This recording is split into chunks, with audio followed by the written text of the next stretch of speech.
na začetku bomo degustirali žgane pijače. Na to imamo pisansko prekrivanje mize, flambiranje ananasa, rezanje sadja imam jutri, rezali bomo pomarančo, jabolko pa ananas, dobimo goste, naša kuharica Neli bo to skuhala, jaz bom postregel, med jedjo bom še vino dekantiral. Težka naloga. Seveda, vse s pomočjo kuhinje. Mi smo eno, ne? Danes sem pripravila rižota z jastogom, poširan losos na kitajskem zelju, sotirana zelenjava, omaka iz romača, krebulca. Ja, včeraj je imela kar malo težav s časom, verjetno je malo tudi trema pripomogla, malo nova oprema, nove naprave, tako da je precej izgubila na času, ker je zamudila z izdajo jedi.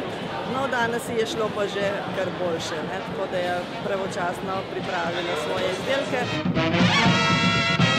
Moram reči, da smo zelo, mislim, da je konkurenca tako zelo močna, zelo so dobri.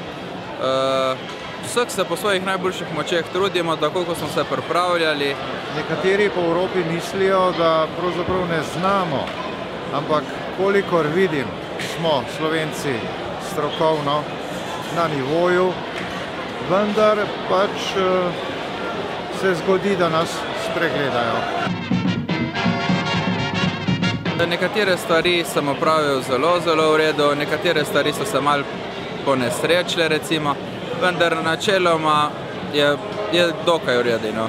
Našemu tekmovalcu gre dobro, tudi veste, brez presenečenja ne gre, zgodi se marsikaj, tako pač je. Jaz mislim, da bo v redu nekako. Ne pričakujemo, ne vem, ne prvega mesta, ne zadnjega. Sledica sta dva musa, čokoladni in pa bela čokolada, pa je tale tortica čokoladna, ki pravimo sufle oziroma fondant in pa taka sladka košarica z hruško in pa jabolkom. Fajn je, da se mladi družijo, da pridejo pač iz vseh držav oziroma z veliko držav Evrope, se med sabo spoznajo, pa tudi vidijo, kje so s svojim znanjem. Tukaj se kar vidi tudi razlike, vidi se, da so nekatere države bolj pripravljene, nekatere manj, tako da v bistvu je neko primerjanje, lahko se med sabo primerjajo. Jaz pravim v redu tekmovanje, ne bom rekla odlično, lahko pa rečem v redu.